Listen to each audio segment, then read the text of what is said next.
皆様こんにちは、宇治原実です。日本を元気に、日本人の美徳チャンネルです。本日のテーマです。東京裁判、今も問われる原爆投下の責任です。私は日本人に生まれたことを誇りに思うようになりました。日本の歴史を調べるたびに宝の箱を開けるような感動と発見があります。独り占めするにはもったいない。多くの方と共有したいと熟年 YouTuber となりました。この感動をご一緒に広げてまいりましょう。本日も東京裁判の深掘りです。ブレイクニー弁護人の答弁です。キッド提督の死が真珠湾攻撃による殺人罪になるならば、我々は広島に原爆を投下した者の名を挙げることができる。投下を計画した参謀の名も承知している。その国の元首の名前も承知している。彼らは殺人罪を意識していたか？してはいまい。我々もそう思う。それは彼らの戦闘行為が正義で、敵の行為が不正義だからではなく、戦争自体が犯罪ではないからである。何の罪かでいかなる証拠で戦争による殺人が違法なのか。原爆を投下した者がいる。この投下を計画し、その実行を命じ、これを黙認した者がいる。その者たちが裁いている。彼らも殺人者ではないか。東京裁判を原爆のことを使って批判したこの発言は、日本語の裁判記録には残されず、後に裁判の記録映画を作る際に初めて翻訳されました。もし日本語に通訳されていれば、法廷の日本人傍聴者の耳に入り、その噂は広く日本中に広がっ、後世に広く伝わっています。するとこの裁判の欺瞞が暴かれ、今日あるような日本を貶めることは成り立たなかったのです。裁判官からすれば、それは何としても避けたいことでした。それで同時通訳は即時停止されました。本日はその部分をご紹介いたします。日本国民が彼の後半部分を知ったのは、それから37年過ぎた昭和57年の夏、講談社による記録映画、東京裁判が公開上映されたとき、その字幕を通してのことです。原爆を投下した者がいる。その者たちが裁いている。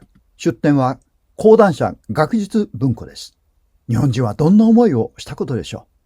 あまりに時が流れましたが、真実を知るのに今からでも決して遅くありません。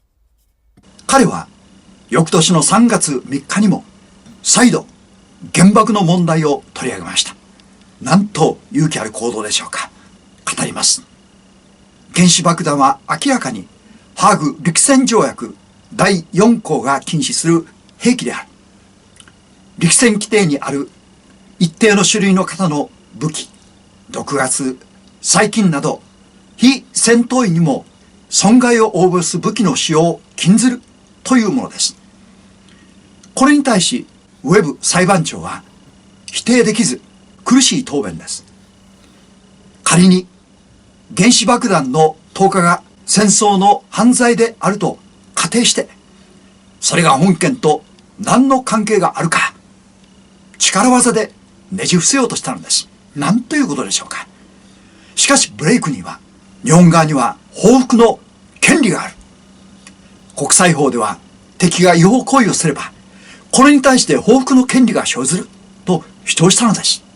8月6日から9月2日の間、日本側の被告を無罪にすることができると主張しました。これにより助かった方が大勢います。あっぱれ。ブレイクニー弁護人は、東郷重則外務大臣と梅津義次郎陸軍大将両被告を担当しました。東郷外務大臣は、原爆投下について、スイス政府などを通じて抗議するよう、駐スイスの加瀬俊一公使へ指示するように促し、大々的に報道キャンペーンを継続し、アメリカの非人道的残忍行為を暴露攻撃することは緊急の必要である。罪なき30万の市民の全部を殺戮した。それはナチスの残忍に数倍も匹敵するものと述べました。また宣戦布告を通知してきたマリクソ連大使に向かって直接中立条約に違反したソ連の国際法違反に厳重に抗議しています。なんと気骨のある外務大臣でしょうか。主張すべきことは断固主張する。悲しいかな。戦後の外務省は全く変わってしまったのです。梅津義弘参謀総長は降伏調印式に重光外相の隣にいるほどの要人でした。梅津陸軍大将は終身刑病死です。東郷外務大臣は禁錮20年病死です。共に永久戦犯、重要人物でありながら死刑を免れたのはブレイクニーの功績が大きかったことでしょう。敵味方を超え、正義に基づき誰をも恐れぬ姿勢は暗黒の東京裁判において日本人に大きな慰めとなりました。長く彼の勇気を語り継ぎたいと私たちは思います。